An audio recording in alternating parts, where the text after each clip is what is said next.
So এখন দেখাবো এটার কালার কম্বিনেশনটা জাস্ট দেখেন কতটা সুন্দর করে হচ্ছে এটা করা হয়েছে। আর এইটার পুরোটাতে কিন্তু গোটাপাতি ওয়ার্ক করা আপনারা পেয়ে যাবেন। তো এই হচ্ছে এটার নেকের ডিজাইনটা দেখেন কতটা সুন্দর।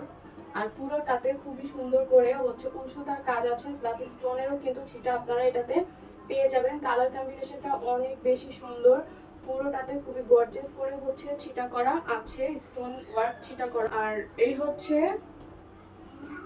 হচ্ছে নেকের ডিজাইনটা কিন্তু বেশ সুন্দর। হ্যাঁ, বেশ সুন্দর একটা নেকের ডিজাইন। অ্যান্ড এইটা হচ্ছে পুরোটা অল ওভার গোটাপাতি ওয়ার্ক কিন্তু আপনারা হচ্ছে পেয়ে যাবেন। এটার কালারটা খুবই সুন্দর অ্যান্ড ডিজাইনটাও ম্যাটেরিয়ালটাও খুবই ভালো, প্রাইসটাও একদম রিজনেবল প্রাইসের মধ্যে আছে। আর এটার যে ম্যাটেরিয়ালটা হচ্ছে সফটওয়্যার প্লাস জর্জেটের মধ্যে। আর এই হচ্ছে এটার নেকের ডিজাইন, খুবই সুন্দর সফট একটা কারচুপি, একদম রিজনেবল প্রাইসের মধ্যে কিন্তু পেয়ে যাবেন। সো দেরি না করে অর্ডার করে ফেলতে হবে।